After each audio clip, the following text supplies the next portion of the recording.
To all participants, may I have your attention as we are about to proceed to our main event.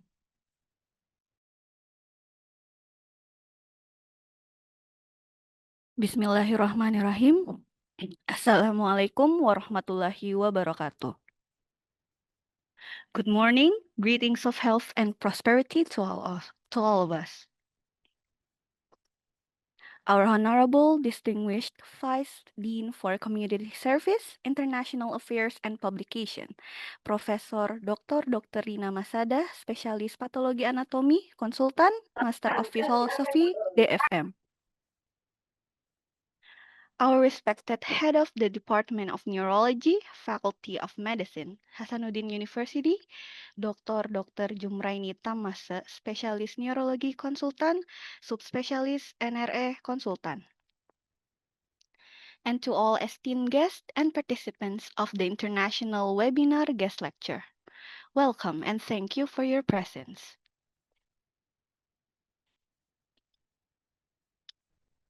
First and foremost, let us offer our gratitude to the Almighty God for His blessings of health and opportunity to have us gather here and to attend the International Webinar Guest Lecture on Wednesday, 25th of June, 2025. Dear our respected audience, before we begin today's agenda, please allow me to introduce myself. My name is Akila, and I will be your host and guide throughout this event. Now let us proceed to the first item on our agenda, singing the national anthem of Indonesia, Indonesia Raya. We kindly invite all the attendees to stand up.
All attendees, please be seated.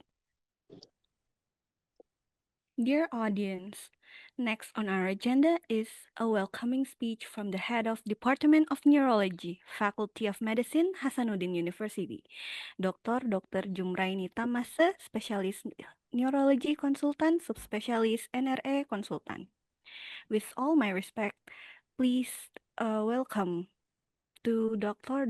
Jumraini Tamase, Spesialis Neurology Konsultan. The time and place is yours, Doc. Assalamualaikum warahmatullahi wabarakatuh. Selamat pagi, good morning ladies and gentlemen. Salam sejahtera untuk kita semua. Yang terhormat Profesor Dr. Rini Masada, SPPA, Konsultan DFM, selaku Dekan Fakultas Kedokteran Universitas Hasanuddin yang telah mendukung penuh terselenggaranya acara ini.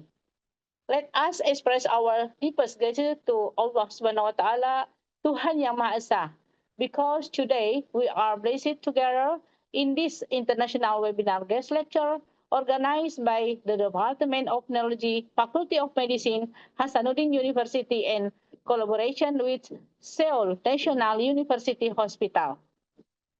I would like to extend my warmest welcome to our distinguished speaker, Professor Sun Taili, MD, PhD, from Seoul University, National University College of Medicine, and Dr. Rini Andriani, SPN, Subspecialist Neuro-Oncology from National Cancer Center of Indonesia, Darmais Hospital. Also, my sincere appreciation to our moderator, Dr. Ahmad Harun Musin, SPN Subspecialist Neuro-Oncology, Diploma of Pain, FMEN, IPOCA. Ladies and gentlemen, today topic is neuro-oncology is a highly relevant and challenging field. Professor Sun Taili will enlighten us about neurologic complications of cancer and its treatment, while Dr. Rini Andriani will share her expertise on chemotherapy in neuro-oncology. This session is a golden opportunity for us to enhance our understanding and build stronger international network, especially for those involved in neurology oncology research and clinical practice. As we know, cancer-related neurologic complications require comprehensive and collaborative management. Therefore, these efforts reflect our commitment to advancing knowledge and improving patient care through global partnership. Dear colleagues and students, I encourage you to actively participate, ask questions, and gain as much insight as possible. This is how we grow as a community by enhancing knowledge and experience across borders. Finally, I would like to close this welcome speech with a quote. Coming together is beginning, staying together is progress, and working together is success. That's from Henry Ford. Mari kita jadikan forum konsultasi ini atau forum webinar ini bukan hanya pertemuan ilmiah, tetapi juga langkah maju menuju kolaborasi global dalam bidang neuro-onkologi. Terima kasih atas kehadiran dan partisipasi kita semua. Wassalamualaikum warahmatullahi wabarakatuh. Waalaikumsalam warahmatullahi wabarakatuh. Thank you, Dr. Jumraini Tamase, Specialist Neurology Consultant, for your warm welcoming speech. Next, we will hear another welcoming speech from our Vice Dean for Community Service, International Affairs and Publication, Professor Dr. Rina Masada, Specialist Pathology Anatomy Consultant, Master Philosophy DFM, who will also officially open the guest lecture event. To Professor Dr. Rina Masada, Specialist Pathology Anatomy Consultant, Master of Philosophy DFM, the time and place is yours. Oke, thank you very much. Assalamualaikum warahmatullahi wabarakatuh. Suara saya kedengeran ya? Waalaikumsalam warahmatullahi wabarakatuh. Bagus, Dok. Yeah. First of all, good morning, everyone. I represent the Dean of Faculty of Medicine that could not join this evening. But this international webinar guest lecture, which held by Department of Neurology, it is very important and with very interesting topic. And I know that Seoul National University Hospital is it is very prominent, yeah, in the world. I know the rank is very high in the global international rank, global university rank. I would like to say thank you very much for Professor Sun Tai Lee um, and Dr. Rini Andriani, who are willing to share their expertise, their knowledge, sharing their to the staff and also to the students of Department of Neurology. We might have also another students or staff from another department.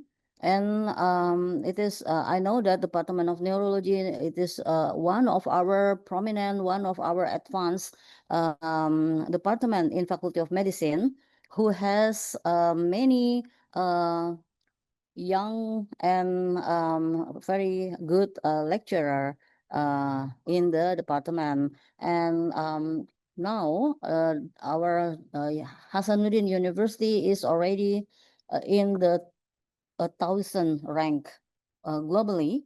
And also for the Faculty of Medicine itself, we are now internationally, we are in the rank 600 to 700 ranking of the world. Okay, so once again, thank you very much for Professor and also for Professor Sun Tai Lee and also Dr. Rini Andriani to join and also to give the very interesting lecture. I know that the lecture is about the cancer of in neurology, and I think it is very important. It must be very useful for the lecture and also for the students today. Okay, so enjoy the lecture and thank you. Assalamualaikum warahmatullahi wabarakatuh. Waalaikumsalam warahmatullahi wabarakatuh. Terima kasih, Dokter. Yeah. Thank you to Professor Dr.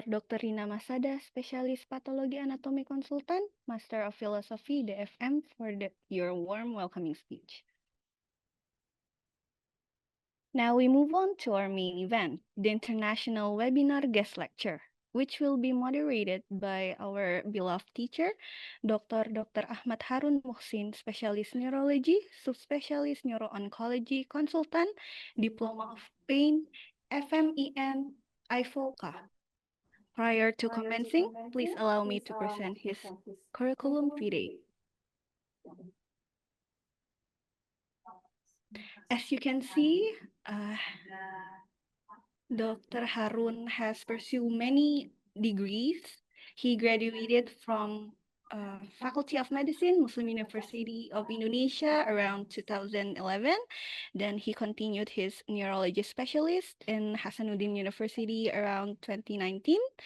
He also pursued his diploma of pain in South Korea, and also he continued with his fellowship with pain intervention in Seoul National University Bundang Hospital around December 2022 to May 2023, and he also pursued his fellowship neuro-oncology, fellowship neurology, and also fellowship cancer pain intervention.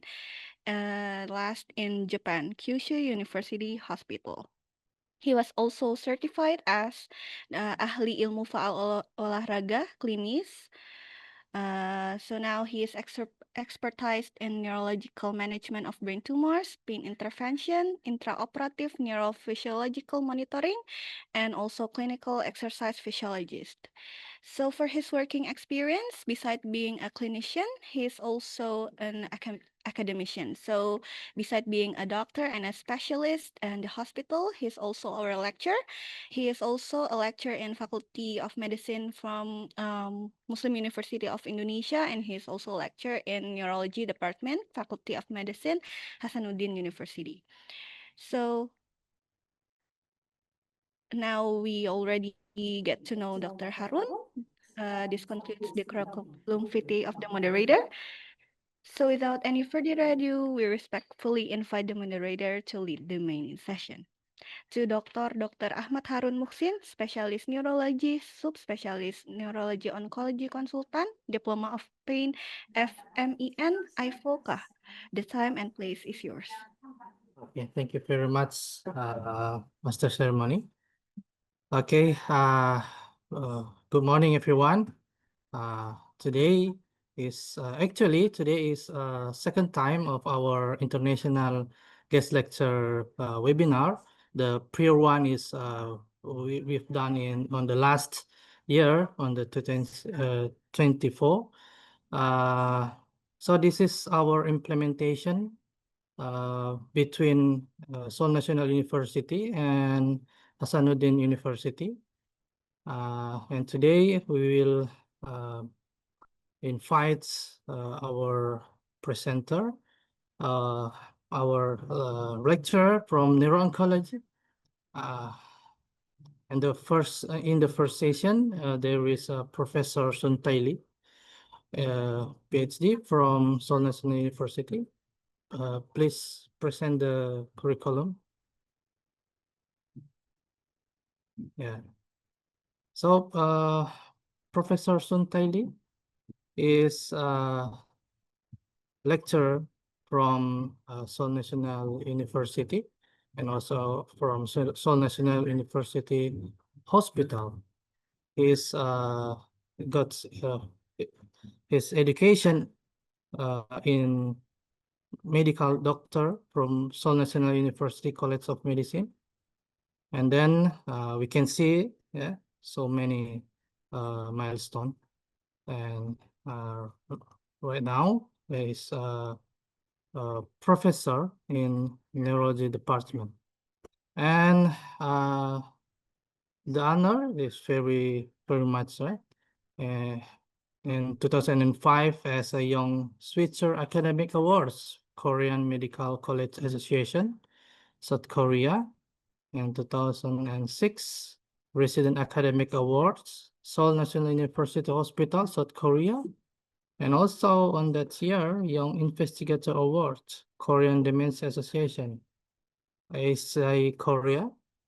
And 2007, New Investigator Travel Awards, 4th Annual Symposium of American Heart Association Council on Basic Cardiovascular Science, Colorado. And Young Investigator also, Seoul Metropolitan Medical Association, South Korea. And 2010, LG Future Medical Science Awards, LG Bioscience, South Korea. And then 2015, Young Seoul Academic Award, Korea, Neurological Association, South Korea. And we can see he has so many scientific publications. We cannot read it so many, but it's very amazing. Our speakers today. So Professor Sun Tai Lee, please welcome. Time is yours. Okay, thank you very much for having me, and I really appreciate all the organizers and Dr. Akmada Harun Machin. It's very nice to see you again. And you're having a great job here. All right. So I hope you can see the slide, right? Okay. Right. Do you guys see the my PowerPoint slides? Please check, anyone. Okay. Yes, we can see it. Yeah. We can see it, Professor. Okay, let's begin. My today's topic is about neurological complications of cancer and its treatment. I'm in brain tumor centers, and also I'm doing some job in autoimmune encephalitis, which sometimes happen in cancer patients. So today I will broadly touch all the neurological complications in cancer patients, from tumor, seizure, side effect of treatments, and other complications. And also at the last some slides I will present about the immunology complications of the novel immunotherapies in cancers. The cancer patients can have all the neurologics disease symptom signs, In general, we frequently differentiate the disease category like this: vitamin C/D, which is vascular infection, trauma, autoimmune, metabolic, atherogenic, neoplastic, and CD means congenital and degenerative. So in internal medicines and other systemic disease and neurologies, almost all disease can be categorized like this vitamin C/D. So when you see some patients who have neurologic symptom signs in cancer, you can imagine what the disease is, what the disease fit in this vitamin C/D category. All disease category can happen in a cancer patient. So let's begin with a case. This is 75-year-old female who showed seizure. She had a non-small cell lung cancer and was in crizotinib, which is ALK tyrosine kinase inhibitor chemotherapy drugs.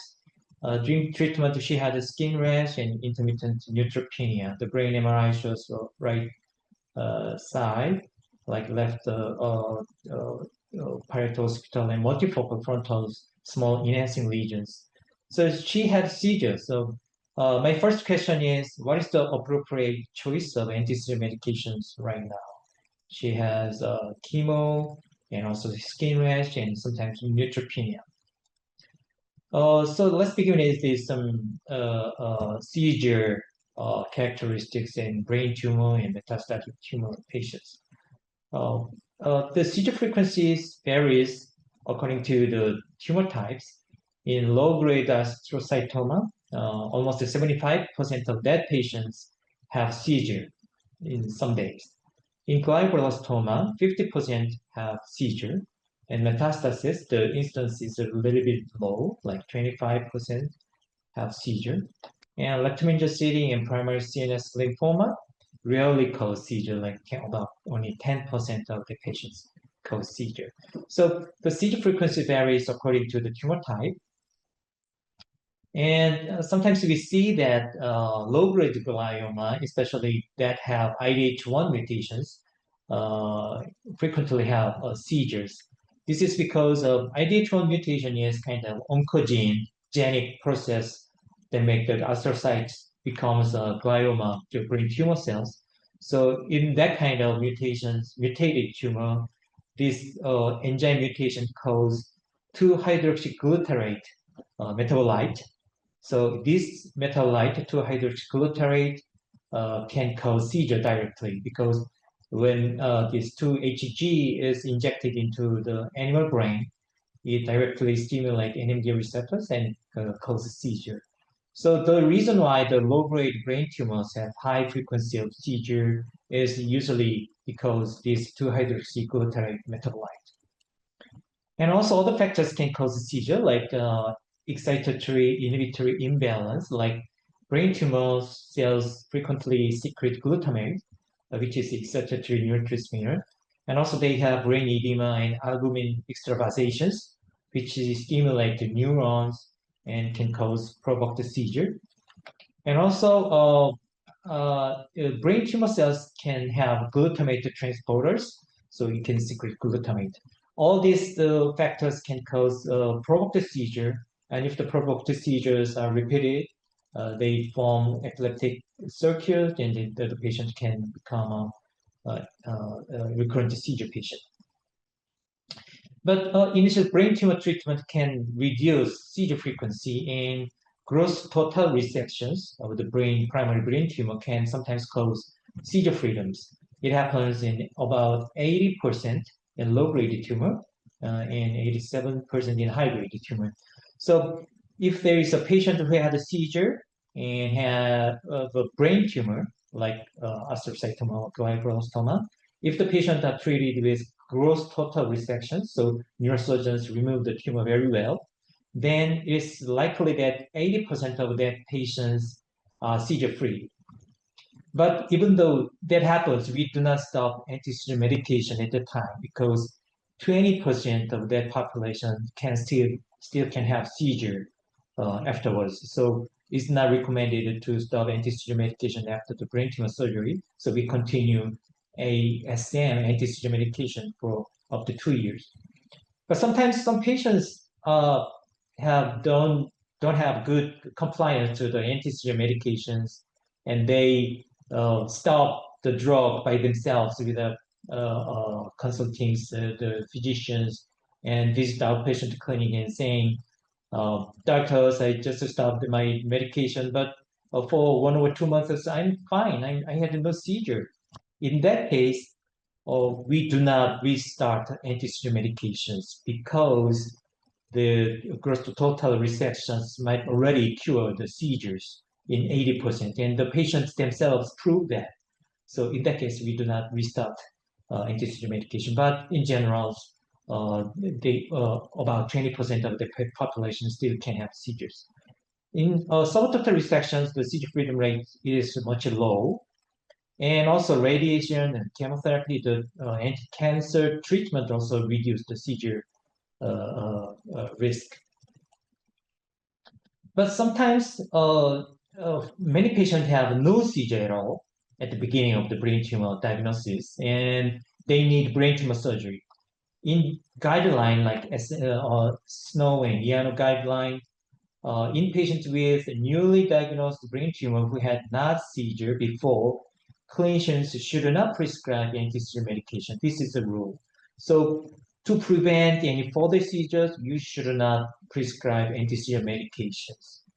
But during the neurosurgery period, the neurosurgeons frequently prescribe anti-seizure medication to reduce the perioperative seizure complications.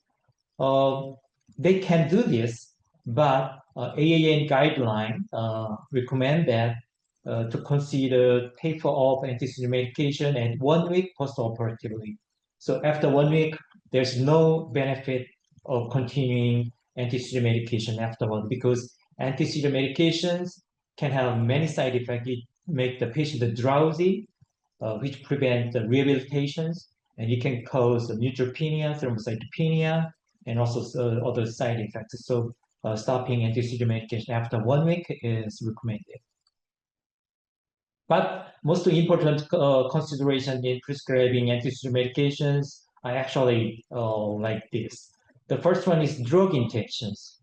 We frequently use phenytoin, phenobarbital, carbamazepine, oxcarbazepine, but these old anti-seizure medications induce hepatic enzyme, and this induced hepatic enzyme metabolize chemotherapy drugs. Many chemo drugs are metabolized by liver, by the hepatic enzymes. But when you prescribe anti-seizure medications like this, it increases the enzyme levels in the liver, because if they are enzyme-inducing anti-seizure medications, and the increased enzyme activity decrease 80% of chemo drug effect.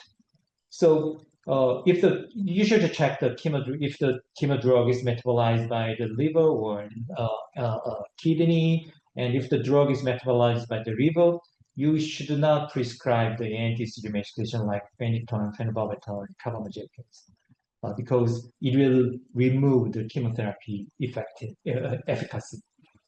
And also in valproic acid, which is an enzyme inhibitor, block the liver metabolisms of chemo drugs. So when if you prescribe valproic acid, it will block the metabolism of chemo drugs, and the chemo drugs will have a very long-lasting effect, and it will cause neutropenia, thrombocytopenia, and also the patient can have serious infection and complications. So it's reasonable to avoid all these enzyme interacting drugs.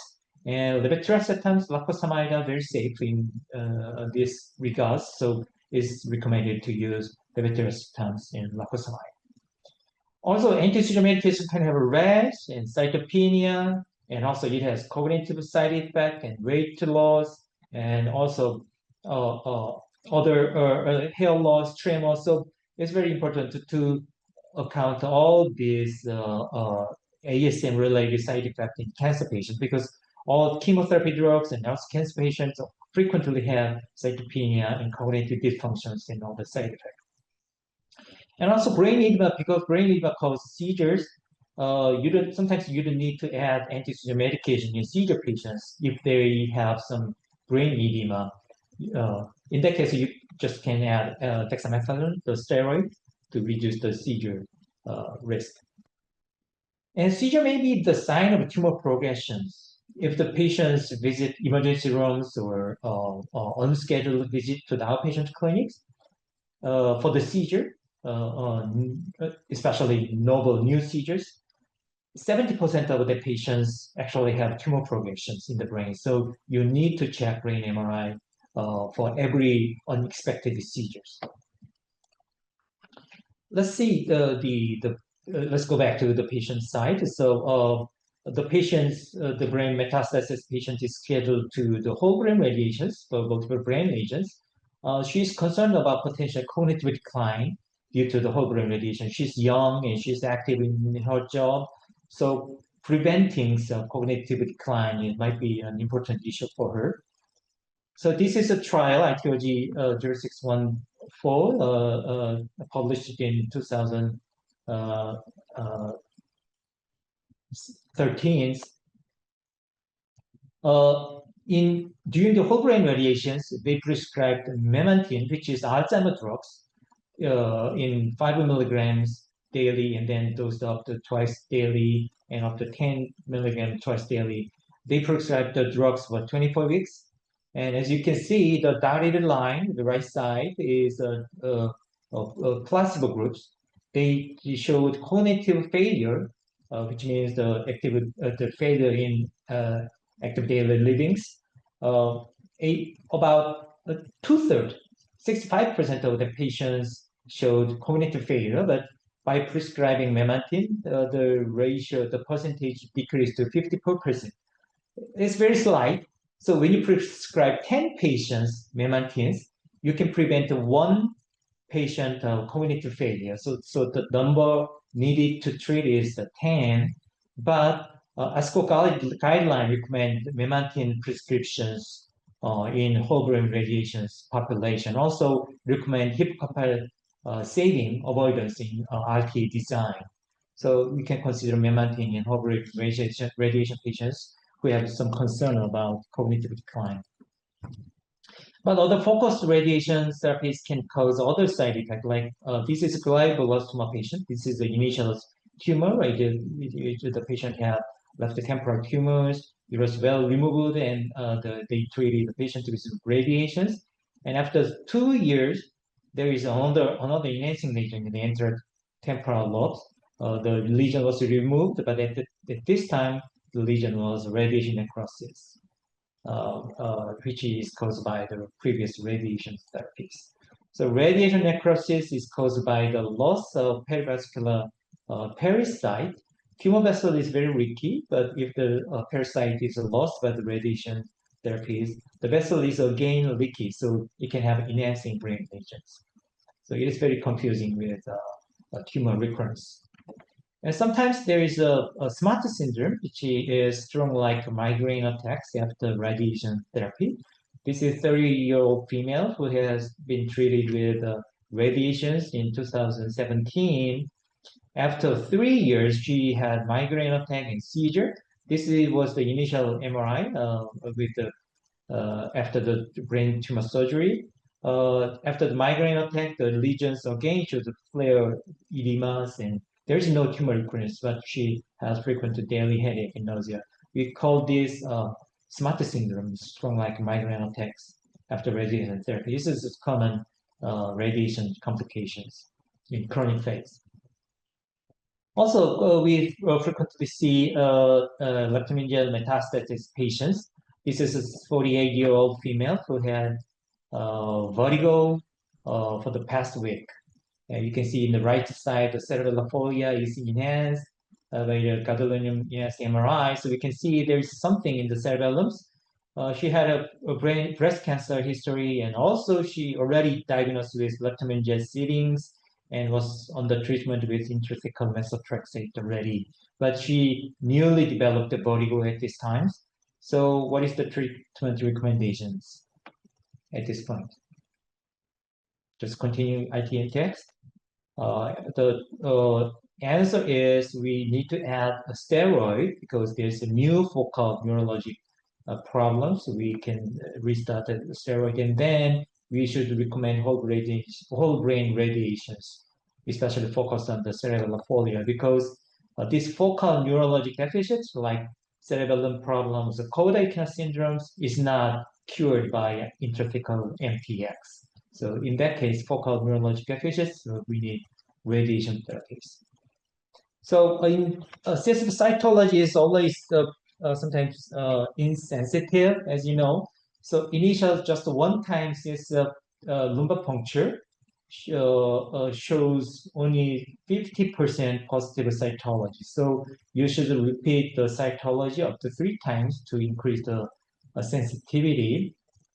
But sometimes some patients shows normal cell count, normal proteins, and there's no malignant cells. In that case, only 3% of true leptomeningeal seeding patients show all the normal profiles in the CSF. So this percentage, the possibility is very, very low. So if you have some leptomeningeal seeding suspicious patients, and you check the brain MRI and spinal MRI, and there's no seeding lesions, and initial just one-time lumbar puncture shows normal cell, normal proteins, then actually you can say that this is not a leptomeningeal seeding, because if you say that, the risk of wrong false negative risk is only 3%. So just one-time lumbar punctures can sometimes be helpful if they present just the whole profile is normal. MRI sensitivity is up to 90% in solid tumor, where the sensitivity is very low in hematologic malignancy. So in solid tumor, you can check the MRI and MRI to initially screen if the patient's symptom is leptomeningeal seeding, but in hematologic malignancy, this doesn't work. So as you can see, nowadays we are more frequently use targeted inhibitors for the leptomeningeal seedings, but classically intrathecal MTX is the answer. And if there is a symptomatic site, we can recommend radiation therapies. 5 minutes more, Professor. Yep. 5 minutes more. Okay.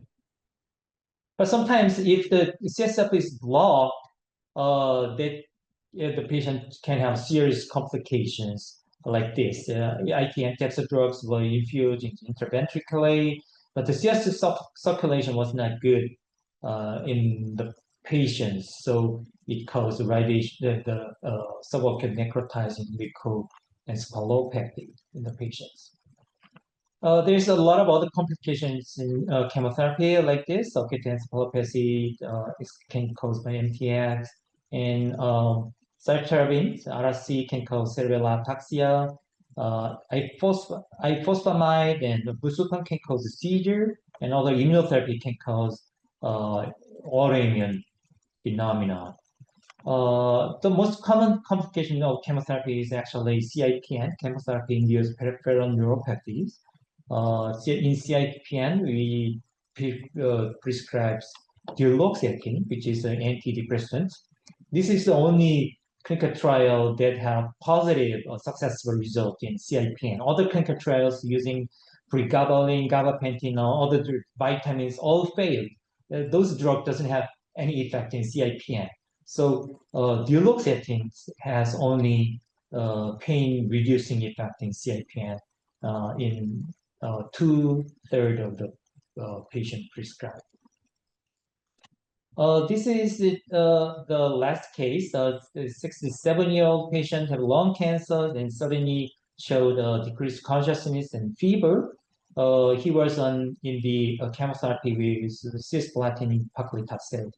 CSF lumbar puncture showed pleocytosis, and the protein was elevated. Glucose was normal. In brain MRI, you can see the deep structure flare images.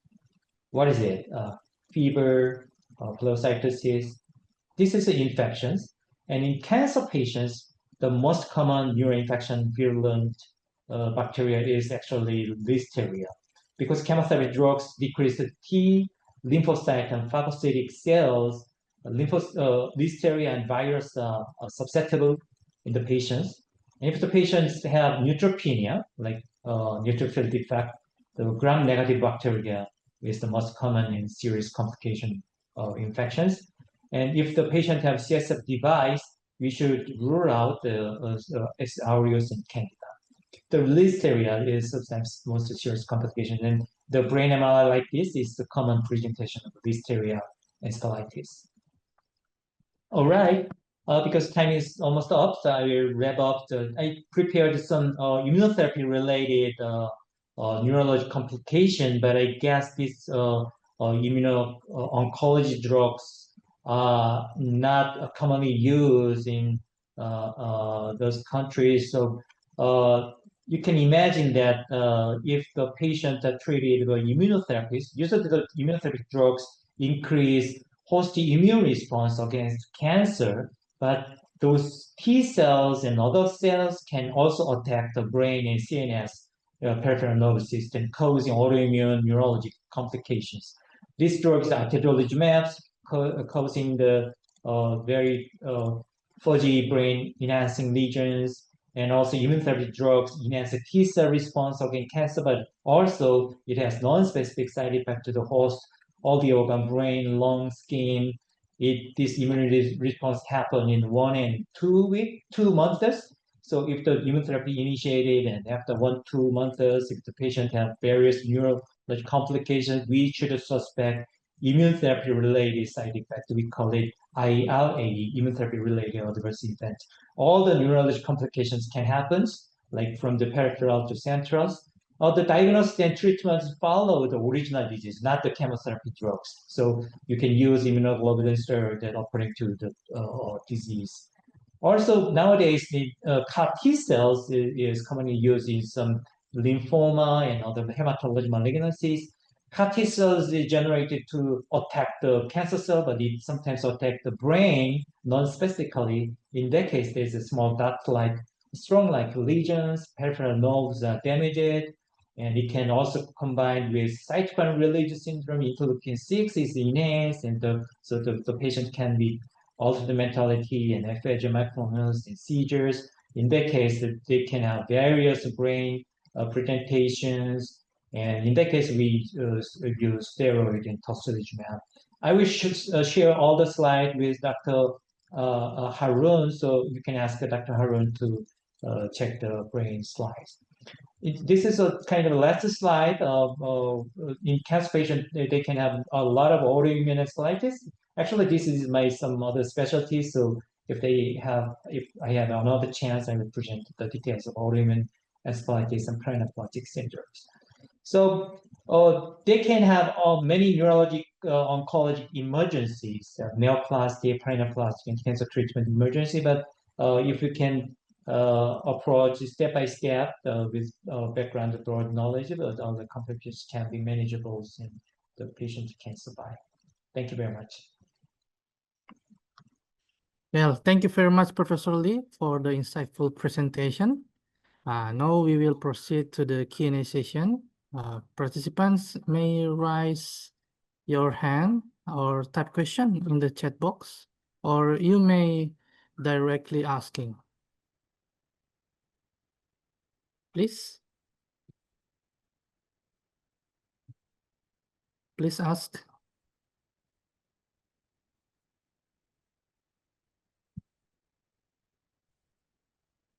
Okay, before we are waiting for the participants giving a question. Professor, I see on your lecture that when the patient has newly diagnosed with neuro-oncology, brain tumor, there is no need to give anti-seizure. Why, if we give the patient antiepileptic drugs? Thank you. You mean if the patient had no seizure previously? Yes. Yes. There's some actually studies. They use phenytoin they prescribed phenytoin in brain tumor patients with no previous seizure and followed the population and compared those population with their history controls.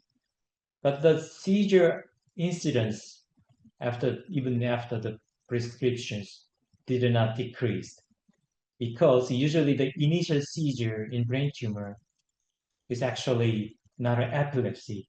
It's caused by brain edema and albumin and other excitatory neurotransmitters. So even though you prescribed phenytoin or all the anti-seizure medications, the drug cannot prevent the first occurrence of a seizure. Because the first occurrence of seizure is caused by the rapid progression of brain tumors with edema. And otherwise, those patients who prescribed the anti-seizure medications showed a lot of complications like dizziness, thrombocytopenia, drowsiness, and other complications, rash. So when comparing the risk and benefit, prescribing ASM in no seizure patients have not recommended at all. Thank you very much for your answer, Professor. We have a question from the floor. Are we ready for you? Excuse me, Doc. Yeah. Please. Excuse me, Yes, Doc. yeah, I'm yeah. Stanley from third Yes. semester, President Neurology. I would like to ask a question to Prof. Suntaili about the complication of cancer. I want to ask what the preventive strategies are used to reduce the neurologic side effect of cancer treatment. Thank you, Prof. Oh, can you repeat the question one more time? Sorry, I didn't get you. Tolong diulang, Dr. Stanley. Excuse me, Prof. I want to ask a question. What a preventive strategy are used to reduce the neurologic side effect of cancer treatment, Prof? Thank you, Oh, Prof. yes. Okay. Yeah, there is many various chemotherapy site. I guess you're asking about chemotherapies. Actually, there's no preventive measures to reduce the chemotherapy side effect, especially CIPN, chemotherapy-induced peripheral neuropathy. There has been some clinical trials to prevent the CIPNs by prescribing some peripheral nerve protective medication like vitamins, antioxidants, or other nutrition medications, but all failed. So meanwhile, prescribing some other medication, herbal medications or food sometimes can cause unexpected side effects to the chemotherapy population. So actually, I do not recommend any preventive actions for the chemotherapy patients. Instead, we can modify the chemotherapy dose, regimens, so we can only detect the chemotherapy side effect, and if they have some side effect, we can recommend the medical oncologist to modify the schedule, cycles, dose of the chemotherapy. That might be the better approach. And also, also I see some questions in the chat box. Yeah. Dr. Bin asked me, I'm interested in prophylactic anti-seizure medications until when the patients get the anti-seizures. Is there any recommendation of the drugs or dose of prophylactic management? Yes. Nowadays, we have good anti-seizure medications like levetiracetam and lacosamide, which has no drug interactions and less side effect. So I usually start lacosamide 100 milligrams twice daily, or levetiracetam 500 milligrams twice daily for the perioperative prevention of the seizure, and then just to stop it after 1 week. There's no taper off, just to stop it. Okay, thank you very much for your answer, Professor. There also Dr. Rini raised her hand. Please, Dr. Rini, you want to thank ask you. something? Thank you, Dr. Harun. Yeah. I'd like to ask regarding the the ADH inhibitors. Will administering ADH inhibitor provide a positive effect on the seizure, like reduce the frequency of seizures? Good. Can I ask you one more time? What inhibitors did you say? Will giving the ADH inhibitor like vorasidenib provide a positive effect on the frequency of the seizures? Yeah, IDH1 inhibitor. Yeah, that's a good question. Yes, that's a good question, and some studies is trying to find out answer in the clinical trial data set. And I guess, but yes, 2-hydroxyglutarate itself can cause provoked seizures, but if the patient already become epileptic patients, their process is not mediated by 2-hydroxyglutarate. They have seizure circuits in it. So even vorasidenib may have some effect in the anti-tumor effect. I guess the seizure prevention is another issue, but we can try to find out some best solution in the subgroup analysis of the clinical trial data. That's a good question. Okay, thank you. Okay. Actually, here in Indonesia, even I work in National Cancer Center of Indonesia, we don't have the ADH inhibitor yet here in Indonesia. Yes, it's just spreading out. So I guess it just started in South Korea this year. So yeah, it will spread out soon everywhere. Thank you. Okay. Thank you for your answer. Next question is from the chat box from Dr. Maria Sibaba. Excuse me, Professor, how does radiation therapy lead to radiation necrosis in the brain? Thank you. Yes, this is under research. Many scientists are trying to find out what's the mechanism of radiation side effect in the brain. The radiations kill proliferating cells. It damages the proliferating DNA. So in vascular cells, there's a pericyte, which is very it's kind of stem cells. They proliferate to maintain the vascular integrity. So radiation therapy kills the tumor cell, but also it kills vascular pericyte. Endothelial cells are regenerated, but pericyte, if they are killed because they are kind of stem cells, they disappear. And then the vascular wall integrity is start to degrade, and then they become leaky, and so they can have some enhancing lesions and brain edema and other problems. That's my theory, but other there is other pathway mechanisms as well. Okay, thank you very much for your question.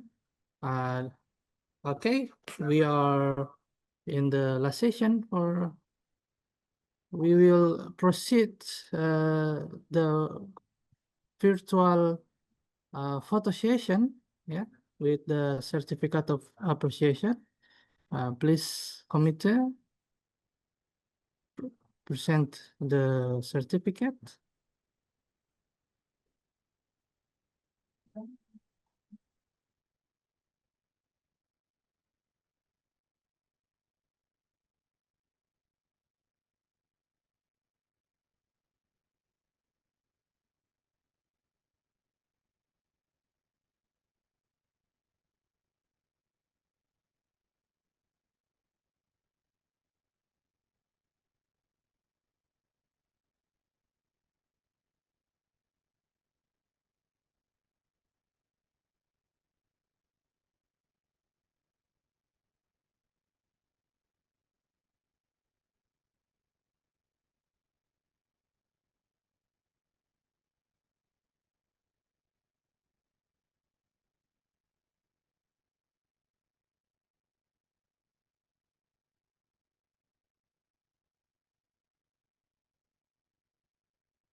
Okay, so this certificate of achievement presented to Professor Sun Tai Lee as a speaker in the international guest lecture.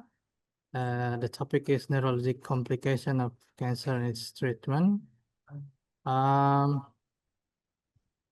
Please, we are getting the photo. Thank you very much. I'm very honored. Thank you very much, Professor, for your clearly lecture today. We are so happy to hear that, and me myself so happy to meet you by online right now. Okay, I wish Okay. this kind of webinar is continuing, and Yeah, I hope we there's a lot will. of collaboration opportunity between Seoul and Indonesia. Yeah, maybe we will make a collaborative writing journal maybe on the next, Professor. Okay, thank you very much. You can log off right now. Thank you very much. 감사합니다. Thank you very much.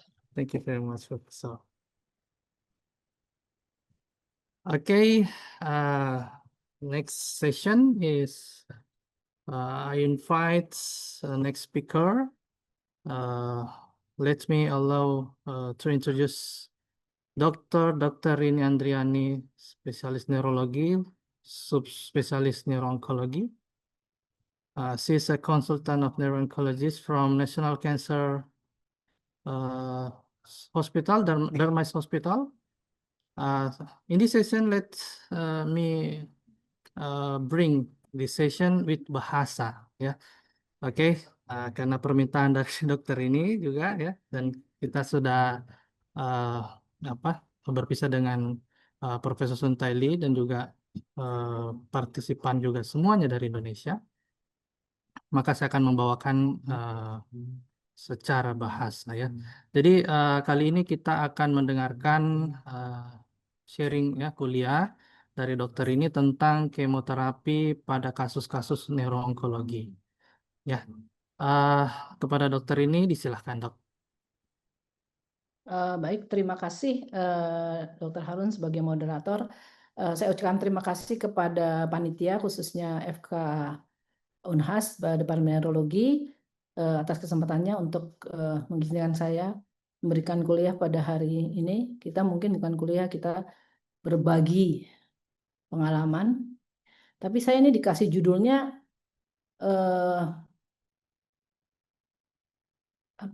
cukup luas gitu ya.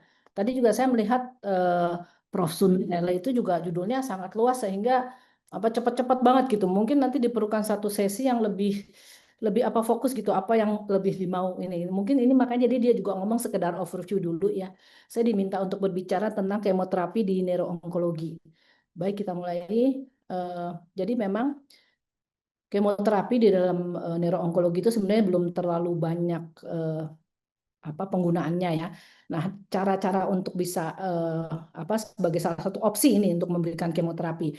Memang dalam kasus neuro-onkologi itu pasti backbone-nya surgery ya untuk mendapatkan jenis tumor hasil PA-nya. Yang kemudian setelah surgery akan diberikan modalitas treatment, pemberian kemoterapi ya, radiasi ya, dan pemberian kemoterapi itu ada berbagai jalur caranya, yaitu yang pertama oral, kemudian intravena juga bisa intraarterial, dan yang terakhir adalah melalui intratekal, yaitu memasukkan langsung ke dalam tekal sek.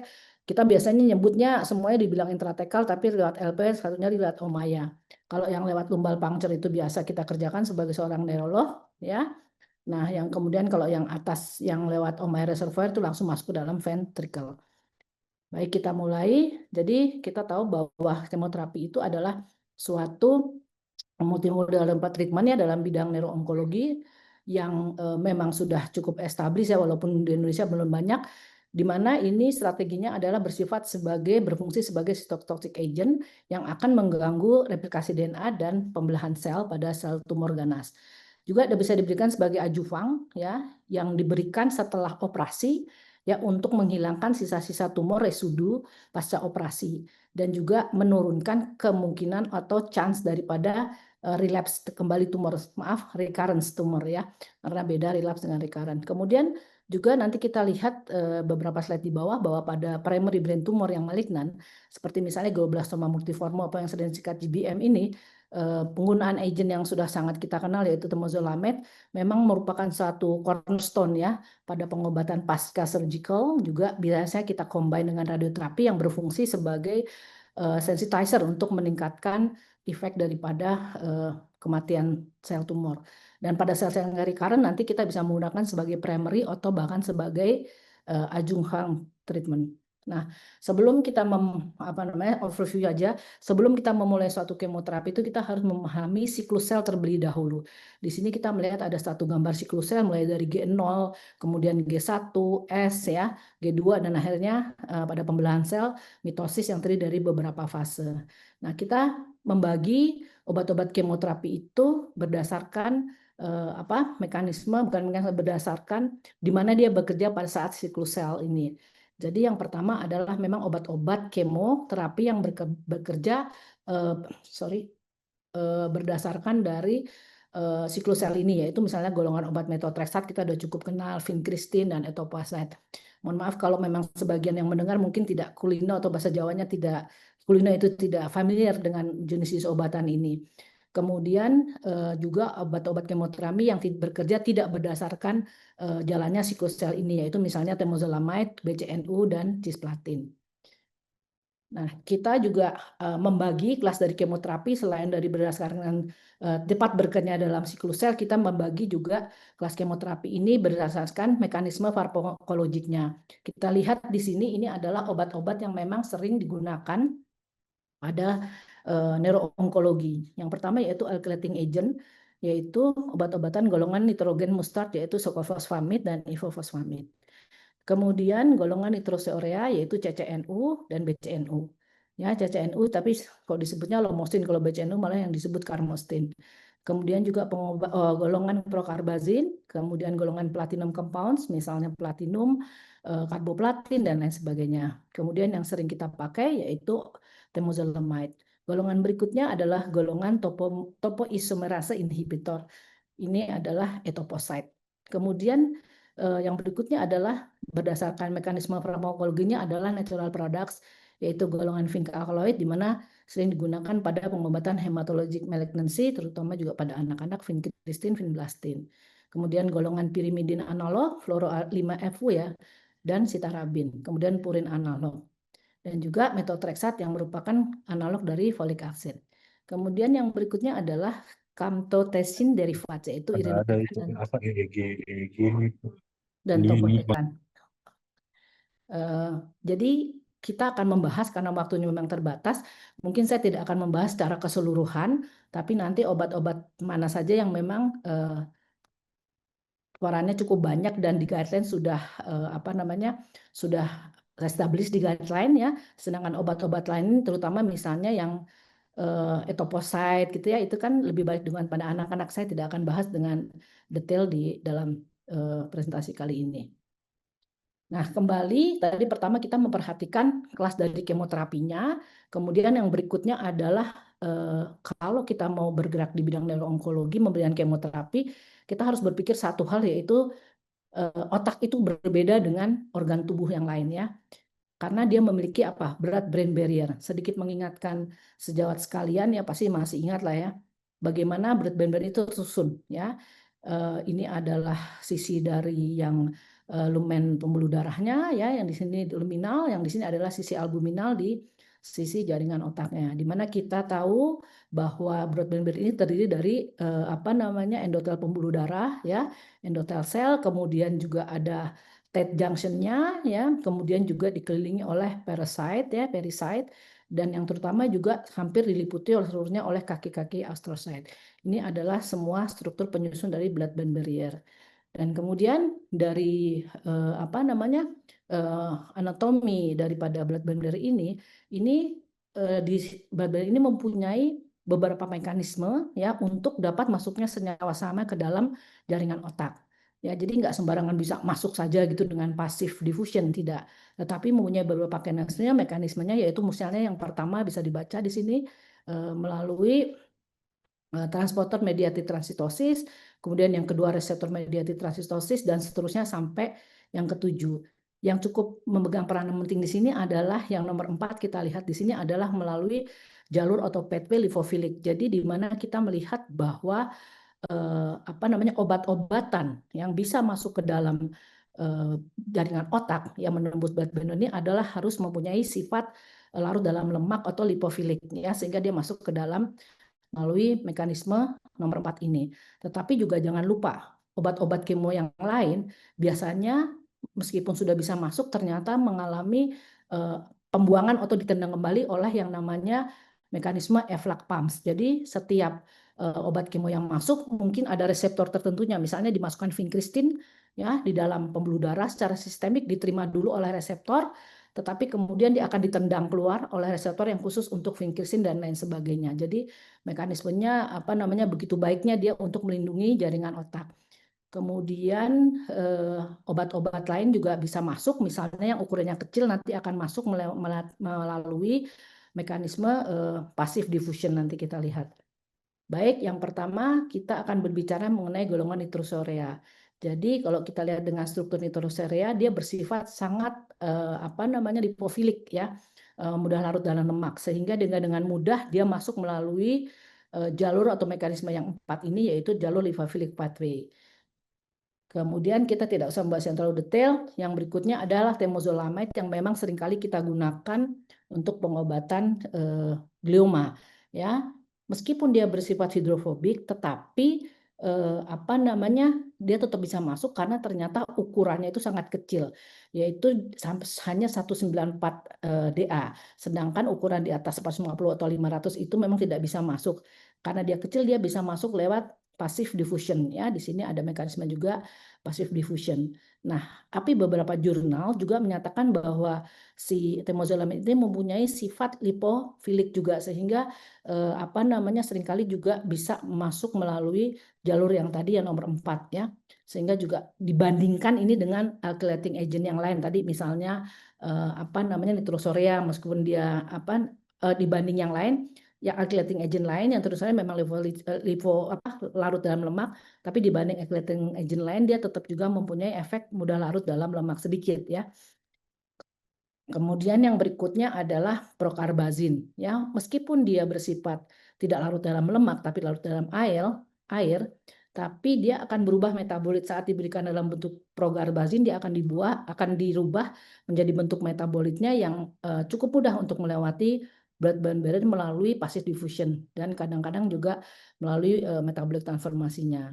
Dan itu kadarnya akan ditemukan sama ya dengan segera antara kadar di darah yang disuntikan berapa juga dalam kadar liquor cerebrospinal. Nah, kita akan melihat bahwa penggunaan procarbazin ini sebagai multi agent itu akan bersama-sama digunakan bersama CCNU ya, lomostin dan vinkristin. Nanti kita lihat. Nah, ini adalah bagaimana implementasi penggunaan daripada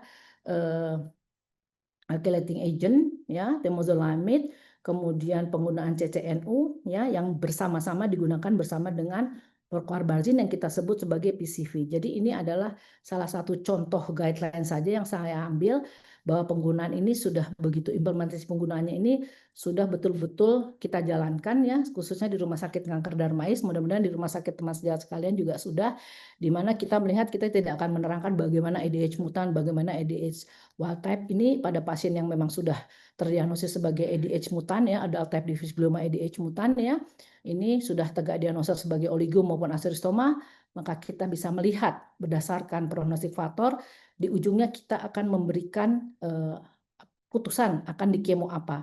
Di sini kita melihat bahwa tadi implementasi daripada penggunaan PCV, yaitu procarbazin, lomostin, dan vinkristin. Kemudian juga implementasi daripada penggunaan temozolomide. Tadi dengan mempertimbangkan memang dia mudah masuk menembus blood-brain barrier sehingga dapat mengobati tumor-tumor glioma ini. Kemudian berikutnya ini kalau memang dia ADH-nya wild type ya, ini juga tetap ada tempatnya ya penggunaannya dengan perhatian berbagai faktor. Kita mungkin nanti perlu sesi sendiri begitu ya untuk berbicara bagaimana penata laksanaan, diagnosis, dan penataan dari tumor-tumor glioma.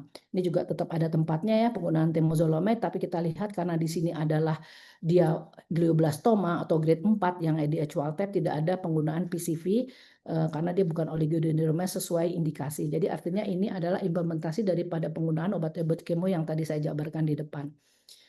Yang berikutnya adalah methotrexate sebagai antifolat ya. Methotrexate ini khusus ya untuk dapat menembus blood-brain barrier, dia harus diberikan dalam dosis yang high dose ya, baru dia bisa memenetrasi. Di mana dianggap seorang pasien atau penderita itu masih bisa mentolerate efek samping daripada pemberian high dose MTX. Nah, dia itu akan mencapai MTX akan mencapai kadar atau konsentrasi yang efektif untuk mengontrol tumor atau mengontrol keganasan, terutama yang memang sudah mengalami metastasis ke cairan otak, karena dia juga dapat menembus blood-brain barrier, juga dapat menembus blood CSF barrier. Nah, ini adalah implementasi penggunaan daripada MTX. Kita lihat di sini yang saya kotakin ungu ya, ini digunakan pada primary CNS lymphoma, di mana penggunaan high dose methotrexate ini merupakan pilihan utama. Ya, kemudian kalau kita lihat nanti di bawah ini ada penggunaan MTX sebagai intratekal ya, tapi ini merupakan pilihan utama pemberian high dose methotrexate. Implementasinya pada tumor-tumor primer limfoma. Nah, kemudian saya juga akan bicara sedikit, tadi memang sudah juga ditanyakan penggunaan ADH inhibitor terhadap kejang ya. Jadi ada juga penggunaan targeted terapi pada brain tumor.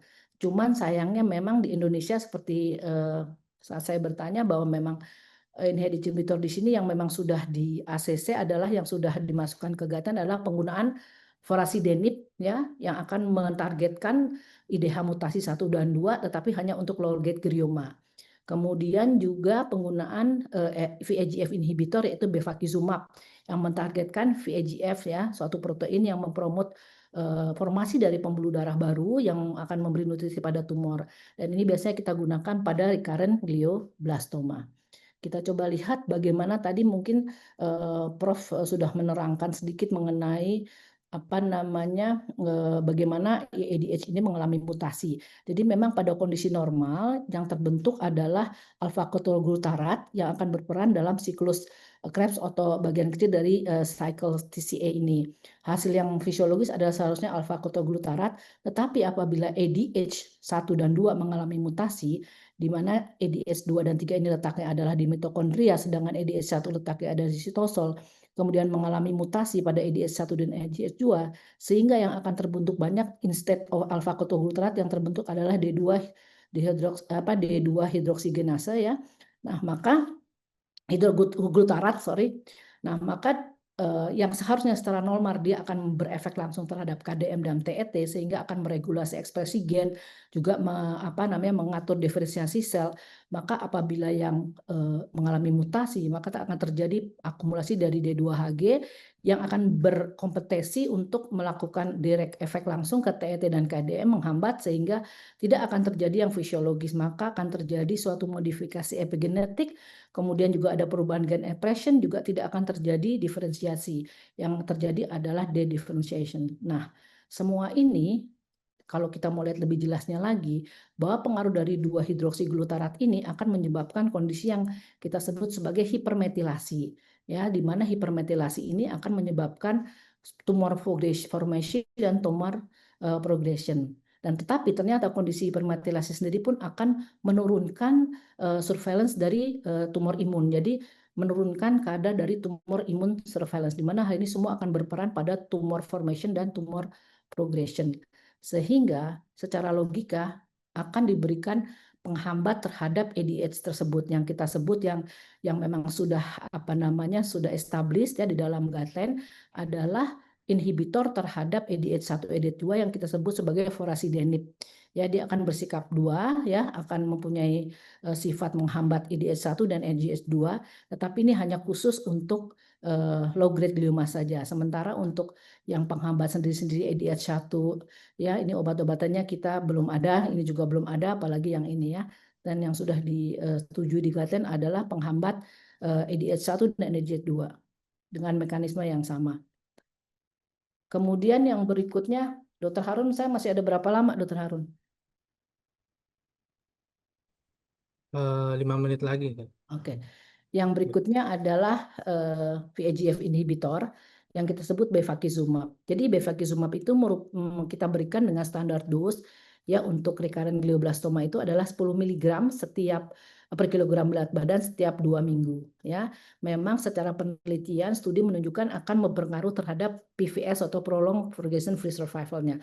Tetapi memang tidak ada pengaruhnya, berbagai studi menunjukkan pada overall survival-nya.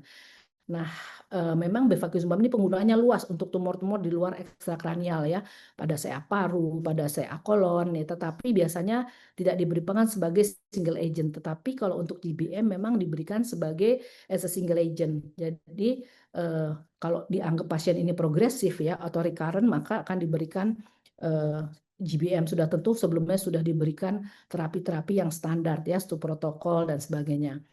Kemudian ternyata VEGF ini juga bisa berfungsi sebagai imunomodulator faktor ya yang berpengaruh terhadap tumor microenvironment. Nah, pada kondisi yang hipoksik, peningkatan VEGF ini memang sangat kritikal untuk dia menginduksi dari sel-sel imunosupresif. Ya, jadi sifatnya bukan hanya sebagai anti-angiogenesis tapi juga berperan sebagai imunomodulator daripada tumor microenvironment. Jadi kalau sekedar menggambarkan bagaimana satu proses outcome di ujungnya survival dari tumor sel, kemudian adanya sel proliferasi dan cell migration ini awalnya harus melalui suatu jalur signaling pathway yang cukup rumit terjadi di dalam sel. Nah, di mana VEGF ini adalah suatu kita temukan di permukaan sel. Kemudian karena adanya reaksi atau VEGF yang ada kemudian berikatan dengan VEGF reseptornya di sini, maka sinyalin pathway yang di bawah di dalam sel ini bisa berjalan. Yang tadi saya sebut di ujungnya adalah outcome-nya berupa sel survival dari sel maligna, kemudian terjadi proliferasi sel dan migrasi dari sel, dan juga dia akan mempengaruhi hiperpermeabilitas daripada pembuluh darah. Nah, di ujungnya ini adalah outcome-nya suatu proses angiogenesis yang otomatis akan berpengaruh terhadap tumor progression ya dan perkembangan dari tumor ya. Nah, apabila kita memberikan inhibitor terhadap VEGF ini sehingga tidak terjadi pengikatan antara VEGF dengan VEGF reseptornya, maka diharapkan sinyal transduksi pathway yang di bawah yang dalam sel intrasel ini tidak akan berjalan sehingga dapat tidak terjadi proses angiogenesis ya, dengan otomatis tidak terjadi proliferasi sel, tidak terjadi migrasi sel dan selnya akan mati. Ini adalah bentuk kimianya yang akan berpengaruh langsung untuk mengikat VEGF. Nah, yang berikutnya mau tidak mau harus menyinggung yang terakhir adalah mengenai pengobatan intratekal. Ya, nah intratekal kemoterapi ini merupakan suatu approach ya yang bersifat target, yang dengan tujuan untuk mencapai konsentrasi terapeutik di dalam central nervous system, karena tadi ya masalah blood-brain barrier yang juga blood CSF barrier yang memang mempunyai satu kekhususan sehingga secara anatomi dan secara fungsional sulit ditembus oleh berbagai senyawa termasuk obat-obat kemoterapi, maka pemberian secara langsung ya obat-obat kemoterapi ke dalam cairan otak ya yang berperan sebagai antineoplastic agent ini memang dianggap suatu metode yang cukup efektif ya, karena mengingat tadi blood-brain barrier juga kalau kita memasukkan langsung berarti kita akan mengurangi efek samping secara sistemik daripada obat kemoterapi tersebut. Seperti disebutkan di awal, jadi cara memasukkannya yang pertama pasti lewat tubal puncture ya. Sebagai seorang neurolog pasti kita ini juga adalah salah satu modalitas kita ya, baik untuk mendiagnostik maupun untuk menterapi kasus-kasus yang kita perlukan pemeriksaan liquornya ya. Kemudian juga cara yang lain adalah di dalamnya seringkali kita menggunakan yaitu penggunaan Ommaya reservoir yang langsung akan masuk ke dalam ventricle ya. Nanti yang masang biasanya bedah saraf, tapi semua ini akan berdasarkan indikasi ya. Bagaimana kita memilih Ommaya reservoir, bagaimana kita memilih melalui lumbal puncture, itu semua ada indikasinya. Nah, sekali lagi mungkin membutuhkan satu pembahasan tersendiri ini. Jadi indikasi sudah jelas bahwa pertama yaitu kalau kita menemukan satu kondisi leptomeningeal metastasis ya, baik dari tumor-tumor solid misalnya dari tumor paru, tumor payudara ya, itu memang salah satu indikasi juga bisa kita berikan intratekal ya. Nah, juga terutama pada keganasan darah ya yang melibatkan susunan saraf pusat ya, dalam hal ini sudah kita diagnosis adanya sel maligna di dalam liquornya. Dan kemudian yang berikutnya adalah sebagai prevention ya, terutama pada hematologic malignancy ya, misalnya ALL ya. Dulu sebelum sekitar tahun 60-70-an itu memang angka sebelum dilakukannya intratekal sebagai prevention pada anak-anak itu angka keterlibatan leptomeningeal atau masuknya sel maligna, sel kansernya itu ke LCS, leukemia itu ditemukan hampir 60% kasus. Tapi pada era setelah ditemukannya intratekal kemoterapi sebagai prevention, maka angka daripada keterlibatan LCS itu turun jauh. Sebelumnya dulu yang dilakukan sebagai prevention adalah melakukan radiasi di otak sebagai prevensinya. Ya, kita bisa bayangkan efek samping yang timbul akibat prevention radiasi tersebut. Ya, kemudian saya lupa yang terakhir sebetulnya juga bukan intratekal, sebenarnya lumbal puncture-nya itu bisa kita gunakan salah satu juga sebagai diagnostik adanya keterlibatan LCS atau tidak. Nah, ini saya ingin menyampaikan tentang Ommai Reservoir. Jadi memang keuntungannya dibandingkan pemberian melalui lumbal puncture itu adalah penyebaran atau distribusi dari obatnya itu lebih merata ya di leptomeningeal atau di subarachnoid space dibandingkan kalau kita berikan melalui lumbal puncture. Kalau kita berikan lewat bawah itu biasanya hanya sekian persen ya, 20% mungkin yang nyampe di atas ya. Jadi kita lihat sebetulnya pemberiannya itu ada berbagai cara, yaitu yang pertama ini kami tidak lakukan di Darmais ya. Jadi diekstrasi dulu itu sekitar 12-20 mili, ini kepustakaan terbaru 2017 yang saya coba cari ada dengan rate-nya 1-2 mili per menit dengan menggunakan siring size yang kurang dari 10 mili. Kemudian setelah diekstraksi itu obat yang akan kita masukkan itu dimasukkan dengan kecepatan 1 mili per menit dengan rate-nya. Kemudian setelah itu kita masukkan kembali apa yang sudah kita ambil 10 mili itu untuk membersihkan Ommaya needle dan kateternya. Tetapi memang yang kami kerjakan di Darmais itu adalah memang ada rekomendasi bahwa kita akan mengambil ya, misalkan katakanlah kemoterapinya kita berikan 2 cc, maka kita hanya akan mengambil LCS-nya sebanyak 2 cc ya, similar to the volume of the drug to be administered. Jadi sama jumlah yang kita keluarkan sama dengan jumlah obat kemo pengencerannya berapa. Kemudian kita seharusnya membersihkan dengan 3-4 mili dengan NaCl 0,9 ya setelah kita memasukkan obat begitu. Ya mungkin nanti kita akan perbaiki PPK kita di Darmais secara pemberiannya. Baik. Nah, kita harus tahu ya tadi kan indikasinya adalah untuk leptomeningeal metastasis. Saya rasa pengertian leptomeningeal metastasis sudah cukup sudah cukup diketahui oleh sejawat sekalian bahwa itu adalah masuknya sel kanker ke leptomeningeal. Kita ini mengingatkan sedikit bagaimana anatominya ya, di sini adalah bone, kemudian dilapisi dura mater, kemudian di bawahnya adalah subdura dan ini adalah lapisan subarachnoid dan di bawahnya itu adalah subarachnoid space. Nah, subarachnoid space itulah di mana terjadi suatu leptomeningeal metastasis. Nah, kemudian juga bisa terjadi karena leptomeningeal itu kan menyelimuti seluruh otak sampai ke spine ya di L2 L3. Nah, kalau misalnya terjadi infiltrasi dari meningeal space juga bisa terjadi drop metastasis. Artinya kalau terjadinya di leptomeningeal di intrakranial, dia bisa mengalami drop metastasis atau jatuh ya. Jadi pada lokasi yang lebih kepala ya, lebih cephalic location, kemudian dia jatuh ya, atau bisa juga melalui hematogenous seeding atau local perineal invasion ya, selain dari drop metastasis.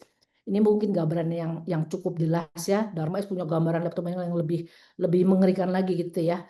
Seperti meningioma gambarannya ini, gambarannya cukup samar, yaitu adanya penyengatan kontras masuk ke dalam cerebellum ya, ini di sulcus-sulcusnya, ini kalau gambaran dari sagittalnya ya.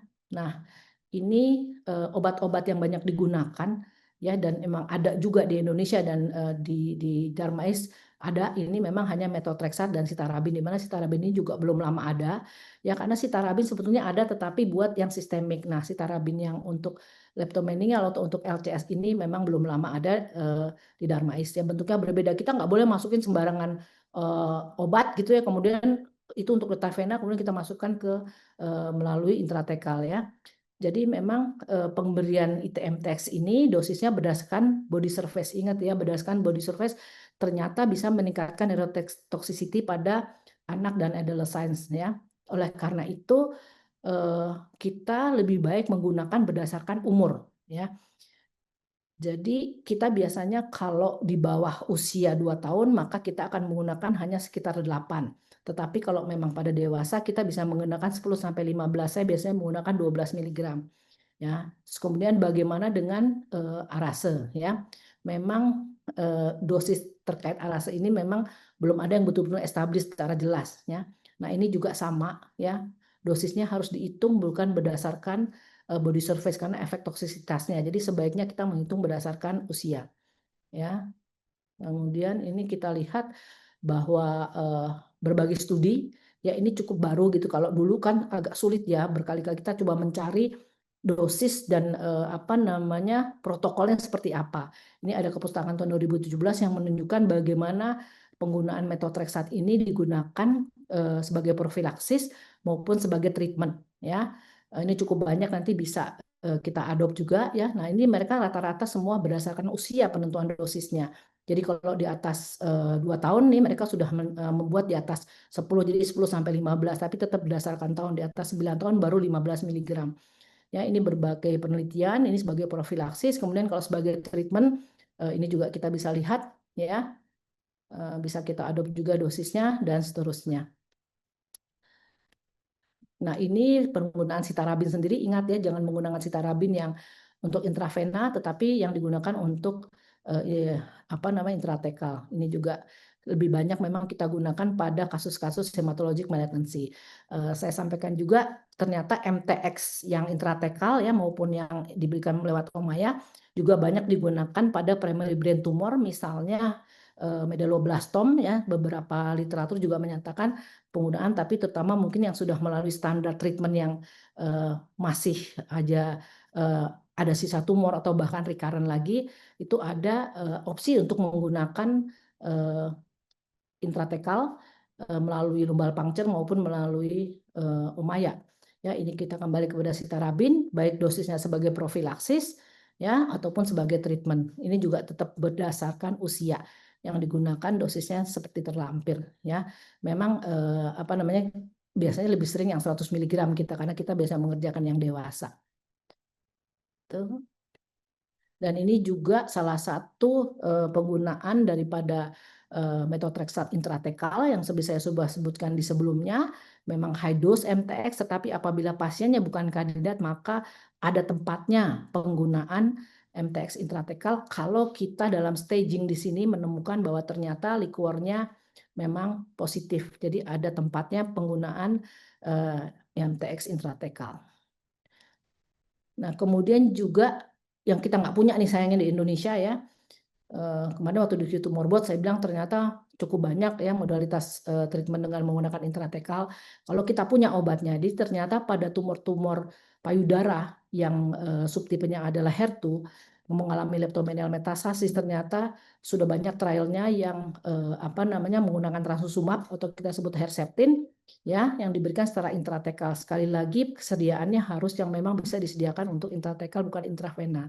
Ini dosisnya bisa kita baca, yang mudah-mudahan di kemudian hari kita bisa berkembang sampai ke sana karena ternyata leptomeningeal metastasis pun cukup banyak dari tumor padat ya. Kemudian ini juga penggunaan rituximab untuk intratekal ya, terutama pada B-cell lymphoma ya, kita bisa menggunakan. Bagus sekali kalau kita bisa memakai Ommaya reservoir dengan regimen seperti terlampir ya.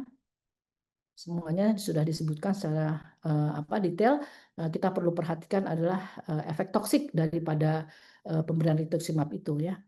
Nah, tapi memang terkait bagaimana penyiapan, karena penyiapan atau preparation dari pemberian intratekal itu ternyata juga harus cukup detail ya, apalagi bagi obat-obat baru yang memang kita belum biasa ya, misalnya kalau nanti ada trastuzumab atau rituximab yang bisa kita berikan secara intratekal. Jadi intinya sebenarnya peran daripada intratekal itu mungkin saat ini memang sedang banyak dipelajari, studi-studinya berkembang untuk obat-obat baru ya yang bisa kita berikan intratekal sehingga pemberiannya bisa mencapai dosis terapeutik dan juga bisa menembus blood-brain barrier dengan mudah ya, dan blood CSF barrier.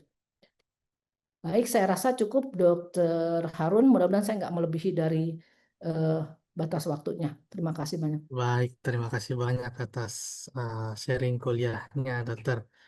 Tidak melebihi, Dok, karena sangat menarik. Dan yang paling penting itu kita paling ingin tahu. Ini ya, sementara menunggu yang mau bertanya ya.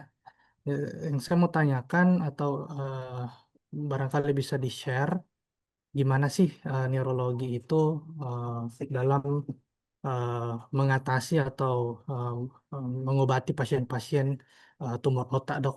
Eh, yang dokter yang biasa lakukan gitu, Dok. Mungkin, nggak, karena masih banyak yang belum mengetahuinya. Ya, silakan. Iya. Terima kasih Dokter Harun. Jadi memang sebetulnya kemarin waktu saya mau ngomong ini, saya diingetin sama Dokter Silvani. Ada Dokter Silvani nih pesertanya ya. Dokter Silvani itu anggota saya, adik saya di SMF Neuro di kita. Dokter nanti ngomong paham nggak gitu kan? Ya, ada yang Dokter Fani ngingetin saya gitu. Mungkin beberapa orang yang memang sudah di lingkaran kita gitu di neuroonkologi pasti paham lah ya Dokter Harun ya. Saya lihat beberapa peserta gitu pasti tinggal ngelanjutin aja. Tapi memang saya lihat kan cukup banyak residen dan sebagainya di sini ya. Jadi saya melihat memang pengalaman residen yang dari luar gitu, yang bukan dari luar, maksudnya dikirim ke kami gitu, seolah juga itu suatu dunia baru gitu ya. Yang tadinya tahu neuroonkologi itu cuma sekedar maaf apa namanya pemberian anti edema, pemberian anti seizures, kemudian setelah terdiagnosis dikirim ke bedah saraf, kemudian setelah itu dikirim ke radioterapi dan sebagainya gitu ya. Itu ternyata nggak cuma segitu gitu ya, ternyata banyak sekali yang bisa kita kerjakan gitu ya. Mulai dari awal kita menerima pasien, kepengennya tuh neuro itu kan leader gitu ya, gitu. Kita leader gitu, meskipun kita tidak melakukan operasi, meskipun kita tidak melakukan, kita nggak meriksa sebagai ahli PA, meskipun kita bukan radiolog gitu ya, bukan satu apa namanya, dan kemoterapi juga kita rasanya seperti bidang-bidang lain hanya kita berikan yang targeted gitu ya, artinya yang oral dan yang targeted ya, kompetensi kita saat ini memang seperti itu. Jadi artinya bagaimana mengatasi, ya saya tetap pada rambu-rambu itu Dokter Harun. Artinya kita tidak mau menyinggung multidisiplin yang lain begitu kan, tapi juga artinya kita tetap harus memperluas apa namanya wawasan keilmuan kita tentang neuroonko gitu. Kalau enggak percuma dong ada divisi neuroonko gitu ya. Nah, jadi menurut saya ya pengetahuan dasarnya itu memang harus kuat gitu sehingga bidang multidisiplin lain tuh mengetahui bahwa oh kita punya kemampuan itu. Misalnya saya selalu bilang kalau kita mau konsul pasien, kita terima gambaran imagingnya ke arah mana gitu.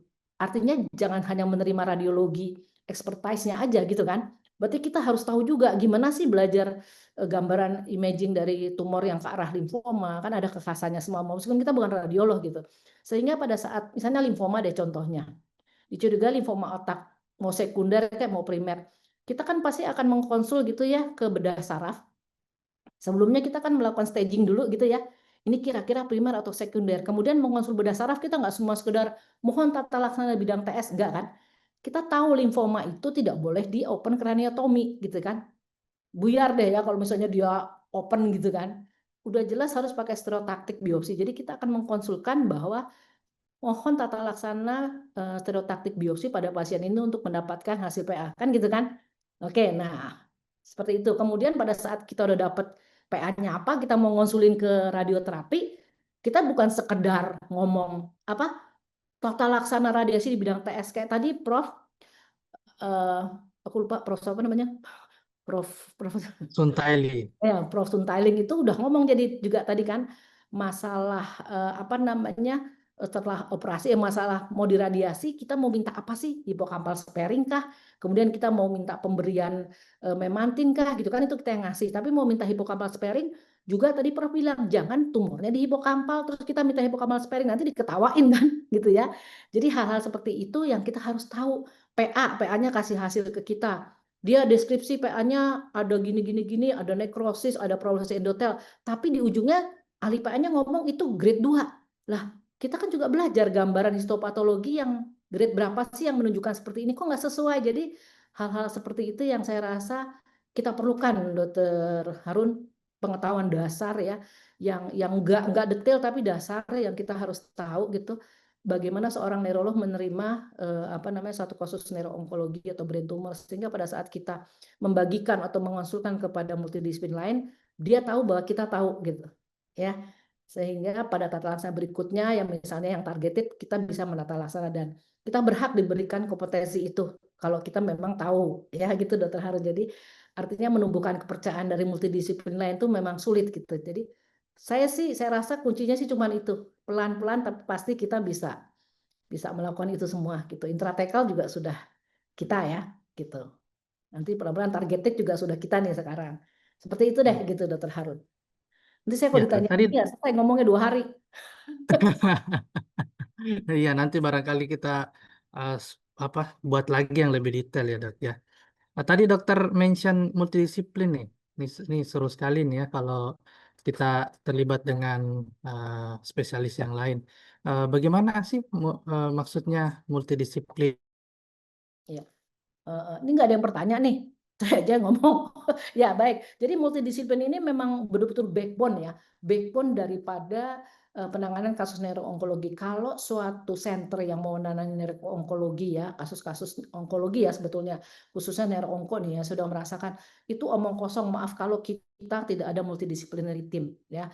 Kita butuh satu tim yang memang betul-betul mendiskusikan dari segala aspek ya. Jadi seorang neurolog, ya bahkan di ujungnya nanti seorang ahli paliatif, sudah pasti kita teman sehidup semati nih sama neurosurgeon ya, kemudian dengan radioterapi, kemudian dengan radiologi, dengan dokter hemato-onkonya dan dokter paliatif, dokter rehab, itu betul-betul satu kasus itu kita akan bicarakan secara detail kita supaya menghasilkan satu treatment yang betul-betul tailor-made banget based on the patient condition gitu. Jadi nggak mungkin kalau kita kerja sendiri itu nggak mungkin Dokter Harun. Jadi alangkah baiknya kalau di setiap center yang akan menangani kasus neuroonko itu memiliki tim multidisiplin ya.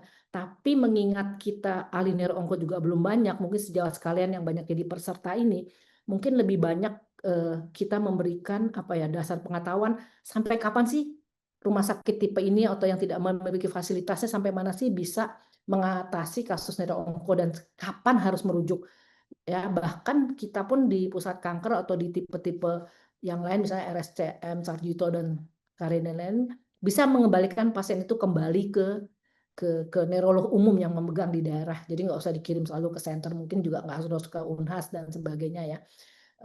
Kira-kira itu. Jadi kalau nggak punya tim multidisiplin kayaknya nggak mungkin gitu kita bisa mengatasi kasus neuroonkologi gitu Dokter Harun. Itu Oke, semua yang makasih Dok. terlibat ya. Iya. Oke. Ini ada satu pertanyaan Dok dari Dr. Andre Stefanus Panggabean. Mohon izin dokter, saya dari RS Akademik UGM. Mau bertanya dokter, untuk injeksi intratekal, komplikasi apa saja yang bisa terjadi terkait prosedur dan bagaimana cara menghindarinya? Ya. Terima kasih dokter ini. Baik, terima Ya, silakan kasih. Dok. Oh, ini anak buahnya terus di ini ya. Wah ya. Ya, betul sekali. Intratekal itu yang paling sering terjadi itu kemarin saya juga baru dapat kasusnya ya. Itu post lumbar puncture headache ya. Post lumbar puncture headache itu ternyata cukup sering terjadi, cuman dalam degree derajat yang berbeda-beda gitu ya. Nah ini kasusnya cukup kami dapatkan cukup berat ya kondisinya ya, waktu itu berhari-hari ya. Nah, sudah tentu mengatasinya pasti kita berikan analgetik kalau post-lumbar puncture headache ya. Tapi sebelumnya precautionnya itu bahwa pasien itu lebih sering terjadi kalau dia dilakukan intratekalnya itu duduk ya. Jadi kalau emang dia yang pertama kan pasti intratekal itu akan ada protokolnya ya, mungkin seminggu 2 kali kalau dia ada leptomeningal. Jadi pada kemoterapi intratekal berikutnya pasiennya lebih baik kita tempatkan dalam posisi yang lateral dikubitus, jadi jangan duduk lagi gitu ya. Kemudian lamanya berbaring gitu setelah post lumbar puncture atau post IT itu biasanya juga sebenarnya secara teori di luar negeri ya tindakan LPIT ini dikerjakan di poli rawat jalan sejam dia pulang gitu ya. Karena dihubungkan dengan produksi daripada liquor ya. Produksi daripada liquor itu kan cukup tepat ya. Saya lupa tuh berapa ini, tapi intinya pada saat kita lakukan IT kan kita ambil cairan ya. Kemudian kita masukkan kembali sejumlah cairan yang kita keluarkan ya. Atau yang kita keluarkan itu kita setarakan dengan yang kita masukkan MTX-nya, misalkan diancarkan dalam 2 atau 3 cc. Sehingga seharusnya jadi bukan terjadi satu penurunan yang mendadak begitu, karena kita ganti isinya ya. Itu daripada dikeluarin. Dan kemudian juga ada pembentukan LCS yang baru yang cukup cepat ya. Tapi seringkali terjadi lumbar puncture headache ini karena adanya kebocorannya nggak langsung liquornya keluar gitu di tempat tusukan kita, nggak, dia bocor ngerembes di dalam. Nah seringkali inilah yang sering menyebabkan kondisi lumbal pancer, atau misalnya trombositnya rendah ya dan sebagainya, sehingga traumatik dan sebagainya, sehingga juga semakin mencetuskan kondisi kebocorannya kayak ngerembes itu. Dan kemudian sudah tentu kalau yang tadi makanya saya tekankan banget, penggunaan memang regimennya atau obatnya tersebut, agentnya tersebut memang diperuntukkan untuk intratekal. Jangan sampai itu buat intravena terus kita masukin ya. Saya terlalu cerita punya pengalaman dulu Arase kita belum punya, Sitarabin kita belum punya yang khusus untuk intratekal. Tapi pasien ini sudah berkali-kali sampai fase maintenance selesai, tetap positif itu sel blastnya, sehingga kita memutuskan untuk mengganti dengan sitarabin. Tapi sitarabinnya beberapa tahun lalu belum punya kita sediaan itu. Apa yang terjadi? Malam itu pasien langsung meningitis aseptik. Wah, jadi kan sangat iritatif ya terhadap leishmania. Itu juga menakutkan gitu, kondisinya sakit kepala hebat, terus ada kaku kuduk dan sebagainya. Itu sih yang paling sering ya muncul itu. Jadi memang ada protokolnya sendiri ya, bagaimana kita melakukan intratekal ya, atau lumbal puncture ya. Lumbal puncture intratekal tuh ada syarat-syarat tertentunya. Nah, otomatis mengatasinya kita harus memenuhi kriteria-kriteria apakah pasien tersebut layak bisa kita lakukan lumbal puncture dan IT-nya. Kira-kira itu, dokter. Baik, baik. Lanjut dok, ada pertanyaan lagi dari dokter Gary Wino. Ya, selamat pagi dokter. Izin dengan dokter Gary dari Jakarta ingin bertanya kasus primary CNS tumor dengan hasil PA CNS WHO grade 2. Sugestif suatu oligodendroglioma, hasil IDH-nya wild type berdasarkan hasil imunohistokimia. Sekiranya apakah perlu diperiksakan kembali IDH-nya dengan metode PCR dan apakah berpengaruh terhadap terapi? Terima kasih dokter. Ya, Gary masih Gary nanya. Wino. Iya, Gary masih nanya yang ini aja, Gary. Iya. Terus Gary, ya, Udah ini dihafal kasusnya, dok. di kasusnya dia ini, saya tahu Oh, nih. udah dihafal ya. Dia kasusnya Iya. dia. Jadi kalau memang IHK itu kan memang seperti surrogate-nya daripada pemeriksaan PCR ya.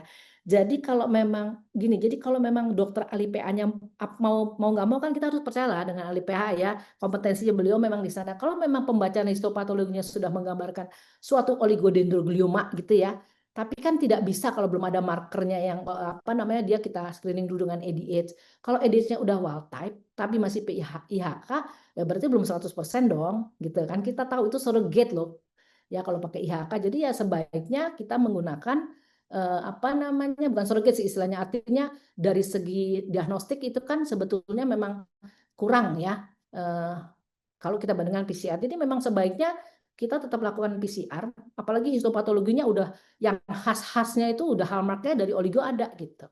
Bisa saja IHK-nya masih kurang tepat gitu ya. Terus Oke ya dokter dan Gary pasti ya. berpengaruh dong terhadap terapi, kan tadi guideline udah keluar tuh sedikit tuh, pasti dia udah hafal tuh si Gary sebetulnya guideline-nya kalau dia oligodendro tuh apa PCV pakainya. Tapi kalau emang dia ternyata wild-type berarti kan dia kan bukan oligo, berarti dia kan astrocytoma ya kan, pindah deh tuh kalau grade-nya tinggi pindahnya ke temozolomide gitu ya. Iya, lanjut dok. Ada dari dokter Ariandi. Ya. Izin bertanya dok, apa tantangan utama penetrasi obat kemoterapi melewati blood-brain barrier dan strategi apa yang digunakan untuk mengatasinya? Silakan dok. Iya, ini dokter Ariandi dari mana nih? Dari Unhas. Dari Residen. Unhas. Bagus ya. Iya. Jadi pertanyaannya betul. Memang tadi kan strateginya satu ya, kita pas pakai obat-obatan yang sifatnya bisa melewati 6 mekanisme tadi itu ya, yang sifatnya lipofilik gitu ya, atau lewat passive diffusion, artinya dengan jumlah ukuran molekul yang rendah di bawah 450 kDa gitu ya, DA. Nah, tetapi kalau emang itu tidak bisa dilakukan padahal obatnya itu cukup efektif untuk brain tumor, maka yang sekarang itu mereka akan menggunakan mediated transporter gitu ya, yang canggih-canggih tuh yang pakai nanomolekul yang kayak gitu-gitulah gitu. Nah, itu salah satu strateginya, tapi kita kayaknya belum sampai ke sana. Di luar pun juga masih merupakan studi-studi pada binatang dan sebagainya. Mungkin ke depan ada, tapi sementara mungkin memang juga berbagai perusahaan obat itu masih menggunakan trial-trialnya tuh masih menghasilkan obat-obat yang bisa menembus yang berdasarkan mekanisme yang 6 tadi ya, yang mudah larut dalam lemak, kemudian ukurannya kecil, bersifat yang targeted terapi itu kan rata-rata seperti itu, sehingga bisa menembus blood-brain barrier. Tapi ke depan tuh akan berkembang sekali penggunaan mediated transporter ya. Nggak tahu tuh nanti mungkin siapa yang nemuin tuh. Ya. Oke. Oke, makasih dok. Lanjut lagi, ini banyak sekali pertanyaan. Ada dari Azam, mohon izin bertanya, pada pasien dengan tumor otak metastasis, misalnya dari usia paru atau mama, bagaimana peran neurologi dalam penata laksananya? Batasnya Ini neurologi dari umum, mana Dok. nih? Azam dari mana nih, Dokter Harun? Azam dari mana ya? Nggak tahu, ya udah. Nggak ada, nggak ada Tadi saya tanyakan. keterangannya, Dok. Iya, Ya udah. silakan. Jadi memang tadi sudah saya katakan multidisiplin ini penting ya. Jadi artinya primernya itu kan dari paru gitu ya. Betul ya, yang satu primernya dari mame. Nah, kita seorang neurolog tuh nanti akan dilibatkan di tumor buat mereka gitu ya. Jadi kayak saya tuh saya ada di tumor buat mame, ada di tumor buat paru gitu ya. Dokter Fani ada di tumor buat yang lain gitu ya. Jadi dibagi. Nah, peran kita otomatis bila terjadi bremetastasis ya. Tapi ini kan berhubungan dengan apa nih? Bukan hubungan dengan kemoterapi aja nih, pertanyaannya luas gitu ya. Jadi dari awal, apakah si bremetastasis ini ada indikasi untuk brain surgery atau tidak? Itu penting banget. Karena operasi itu akan memperpanjang OS ya. PFS-nya saya lupa deh ya. Tapi pasti overall survival-nya akan memanjang. Jadi bukan berarti brain metastasis we can do nothing. Bukan berarti kita nggak ada option surgery. Selalu ada ya. Kita harus tahu decision making untuk brain metastasis. Operasi tetap ada sebagai indikasinya, sebagai diagnostik maupun sebagai terapeutik ya pada brain metastasis. Nah, caranya yaitu ikut tim multidisiplin, kita bisa diskusi gitu ya. Jangan memaksakan kehendak kita, tapi kita tunjukin bahwa kita tahu nih indikasinya untuk diagnostik ada dan untuk terapeutik ada, maka akan bisa kita lakukan. Untuk kemoterapi juga banyak perannya ya, yang tadi disebut oleh Prof ya, apa penggunaan tirasin kinase inhibitor ya sebagai treatment dari tumor primernya bisa menembus blood-brain barrier. Berarti juga bisa untuk mengatasi metastasis di otaknya. Ngomong ini bisa 7 hari 7 malam lagi, Dokter Harun. Jadi overview aja gitu. Jadi peran Iya, kita overview banyak aja, Dok. banget, Iya. Dok. Banyak sekali. Benar-benar, Dok. Ya. Ya, lanjut aja lagi nih. Ada pertanyaan dari Dr. Ade Akmal Hidayat ya dari Unhas ya. Modinya bertanya, Dokter, apa perbedaan penggunaan kemoterapi sistemik dan kemoterapi intratekal dalam pengobatan metastasis leptomeningeal? Silakan, Dok. Ya, sebetulnya kalau leptomania metastasis memang pemilihan kita adalah apa namanya intratekal ya. Kalau sistemik tadi misalnya saya kasih implementasinya pada PCNSL ya. Itu kan kemoterapi MTX-nya ya apa namanya high dose gitu ya. Tapi kalau kita temukan ada dalam liquornya atau dia telah mengalami leptomania metastasis, itu baru kita menggunakan intratekal ya. Tapi sebetulnya kalau kita mau pakai yang sistemik dengan high dose bisa masuk gitu ya, tergantung target kita nih. Kalau di sistemik yang lainnya ada ya kita lebih baik pakai yang sistemik gitu ya.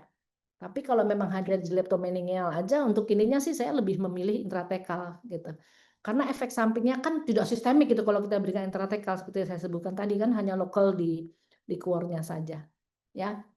Nah, ini belajar intratekal 7 hari lagi. Ya, overview aja, Dok. Ya, Ya. sementara. Oke, lanjut ada pertanyaan lagi dari Ike. Assalamualaikum dokter, saya Ike, residen neurologi FK Unhas. Izin bertanya, apa efek samping neurologis yang dapat muncul akibat kemoterapi dalam pengobatan tumor sistem saraf pusat dan bagaimana pendekatan manajemennya, Dok? Ya deh, ini mesti tadi nanya makro. Iya. Oh, ya nggak apa-apa deh. Iya, udah tadi ya. Tapi intinya kalau intratekal itu tadi udah saya sebutkan kan ya, Iya, udah. puncture, kemudian penggunaan obat yang tidak sesuai untuk apa namanya bukan buat intratekal tapi buat intravena ya. Tapi kalau secara umum misalnya yang kita pakai biasa yang sering kan temozolomide ya. Itu ya pasti sebagaimana efek-efek obat kemoterapi yang lain bisa menurunkan trombosit, leukosit dan sebagainya. Jadi bagaimana mengatasinya ya kita lihat aja efek samping dari obat itu apa sebelum kita mulai kemo ya. Seperti misalnya kita kalau mau mulai kemoterapi orang temozolomide yang paling sering ya, pasti kita akan memeriksa apa namanya fungsi hati gitu ya, fungsi yang terutama juga apa leukositnya bagaimana, trombositnya bagaimana. Jadi artinya layaknya seperti obat kemoterapi lainnya sama gitu ya. Nah, pendekatannya ya kita periksa aja dulu sebelumnya gitu. Kalau dia setiap habis kemo pasti juga kita harus periksa untuk mempersiapkan kemo berikutnya ya. Kira-kira itu. Iya. Ini ada yang menarik, Dok. Nih, pertanyaan dari sebenarnya tadi kita sudah mention sedikit tentang peran dari neuroonkologis dari Dr. Vera nih. Bentar, Dok. Peran neurologi, onkologi pada pemberian Iya. imunisasi tumor otak Ini, primer. ya benar. Jadi apa peran neuroonkologi pada pemberian kemoterapi tumor otak primer karena sebagian di rumah sakit itu masih internis home yang menentukan. Ya betul. Jadi ya ini memang agak sulit ya. Jadi di center-center yang sudah melakukan apa namanya pengobatan terhadap tumor otak, kita mungkin harus melakukan secara perlahan, Dokter Harun ya. Jadi artinya kita juga jangan bahwa kita jangan menunjukkan bahwa harus nih gitu kita udah punya kompetensi ya. Mungkin yang tadi saya katakan kita membuat suatu multidisipliner tim dulu. Lagi diuruskan Ya, kita mungkin harus melihat apa namanya kita dalam tim multidisiplin kita menunjukkan bahwa kita juga mampu, kita punya kompetensi tersebut. Itu mungkin satu dulu ya. Jadi jangan ujuk-ujuk dilihat nih kok orang baru datang gitu meskipun oh saya baru fellow nih, saya harus punya kompetensi ini, rasanya tidak nggak mudah. Apalagi pada teman-teman saya segala di daerah yang sudah established gitu ya, dokter-dokter multidisiplin yang lainnya dari penyakit dalamnya mungkin sudah lebih established atau dia menduduki struktur yang lebih tinggi di komite medik dan sebagainya, sehingga kita akan sulit gitu ya. Itu juga tergantung senternya. Jadi nggak semua center juga mengizinkan. Jadi saya juga agak susah nih kalau ngomong ini gitu. Lebih baik kita konsultasi pribadi aja deh. Kalau masalah ini agak susah nih kalau kita lepaskan gitu kan. Semua rumah sakit mempunyai keunikan sendiri, Dokter Harun.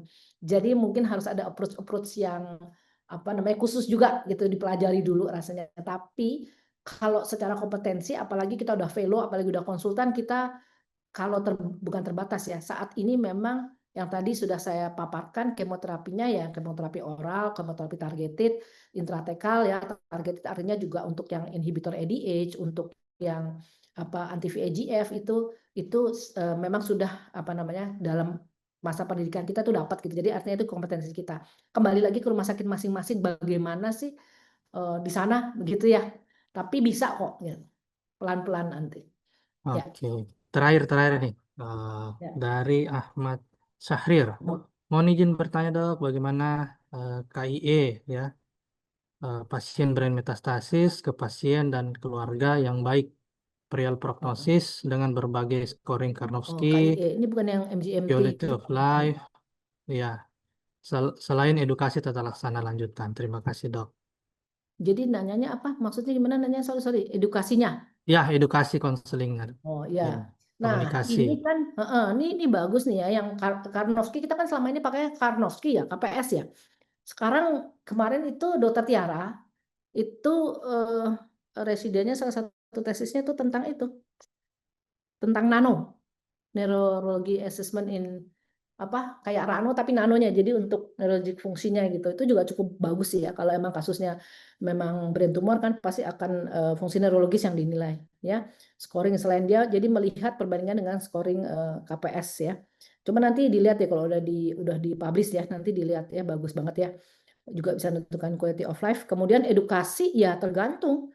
Kalau kami memang peran paliatif di sini cukup besar ya pada kasus brain tumor. Jadi gini, saya juga nggak, makanya saya tadi bilang bukan berarti brain metastasis udah selesai gitu ya, masukin kotak paliatif. Enggak, gitu sebenarnya masih banyak yang kita lakukan. Jadi edukasinya itu sangat personalized banget ya. Artinya patient by patient gitu. Jadi saya secara umum nggak bisa memberikan lebih detail, tapi itu memang sangat tailor made banget pasien per pasien. Dan menurut saya kita jangan putus asa karena di luar sana rumornya tuh udah deh kalau tumor otak ya nggak tahu apa jenisnya, pokoknya udah nggak ada harapan gitu ya sepertinya. Jadi ini yang justru saya juga kepengen salah satu tugas kita itu Dokter Harun ya. Bukan berarti udah brain meta atau tumornya ini nggak bisa kita papain. Kayaknya seperti itu ya. Ya. Baik, terima kasih banyak dok atas semua jawaban-jawabannya. Kita di penghujung acara berlanjut ke photo session ya. Tolong panitia untuk di slideshow sertifikatnya. Yes, certificate of achievement. This certificate is presented to Dr. Rini Andriani, SPN Subspesialis Neuro-Onkologi Konsultan, as a speaker in international guest lecture dengan topik chemotherapy in neuro-oncology.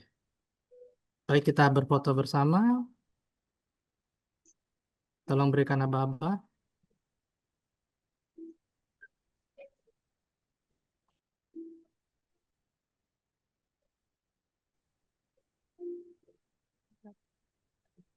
Tiga, dua, satu.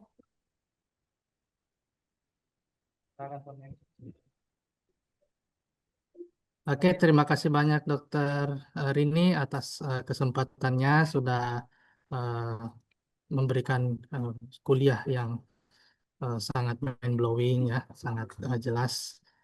Semoga ke depannya kita bisa bekerja sama lagi, sama-sama membahas tentang neuroonkologi.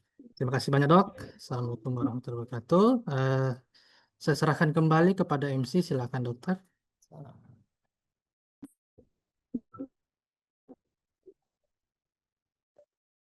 Thank you to Dr. Ahmad Harun Muhsin for leading the session.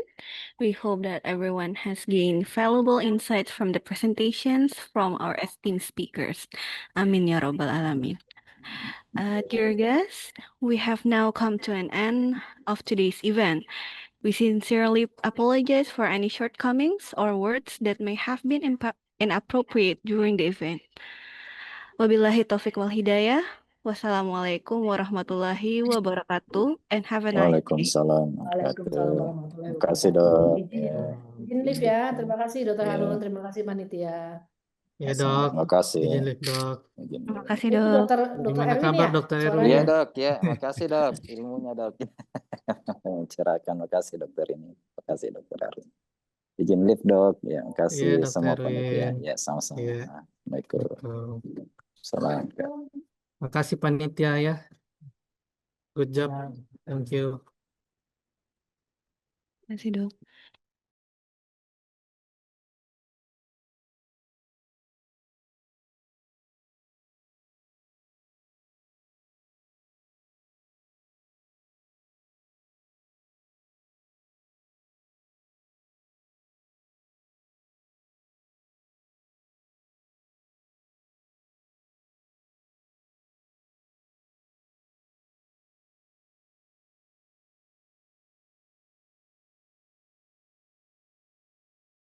Baik dokter, izin untuk mengakhiri Zoom dok. Terima kasih banyak dokter.